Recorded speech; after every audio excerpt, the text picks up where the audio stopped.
Il-Maltin u l-Awċin huma rinomati ferm għax-xogħol pirotekniku.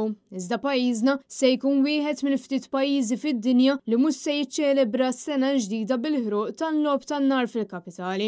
L-Awtorità Maltija tat-Turiżmu kkonfermat li mhix se tkun qed toffri l-ispettaklu annwali fil-Belt Valletta minħabba nuqqas ta' fonti, għalkemm imbagħad se jinħaraq nar tal-ajru fil-Mellieħa, id-distrett tal-Ministru tat-Turiżmu Clayton Bartola. Waqt konferenza tal-aħbarijiet li saret il-ħamis, il-Ministru tal-Kultura Wim Bonici għażel li jiddefendi din il-mostra ta' siebu u insista li ċelebrazzjonijiet fil-belt xorta se jkunu sbieħ. Bħalma ssir kull sena fil-pjazza se jkun hawn l-istess avvenimenti bħalma jkun hawn kull sena, imma aħna nemmnu li din is-sena se jkollna prodott b'saħħtu immens anke il-palk, anke il-prodott li għandna preparat għan-nies ħatkun serata memorabbli. Minnaħa tiegħu iċ-Chairperson tal-Valletta Cultural Agency Jason Micallef ikkonfermalna li mhux se jkun hemm logħob tan-nar tal-ajru fil-Belt Valletta fil-lejl tal-ewwel tas-sena. Tiċċara li daqsxejn ġra hawnhekk waqt il-press conference qed ħajkun hawn il-logħob tan-nar imma intu rejt tiżappunt fil-fatt li mhux se jkun hawn tiċċara li daqsxejn dal-punt.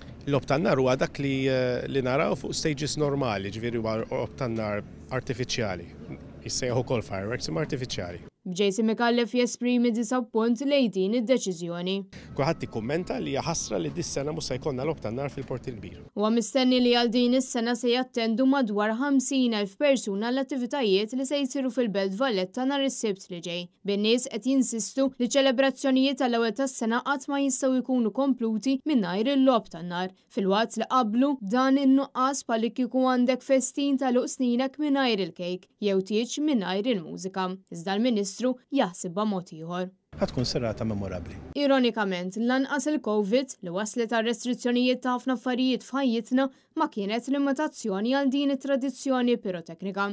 Biex issa, il-Belt Valletta se sellem il-bidu tal-2023 mingħajr logħob tan-nar.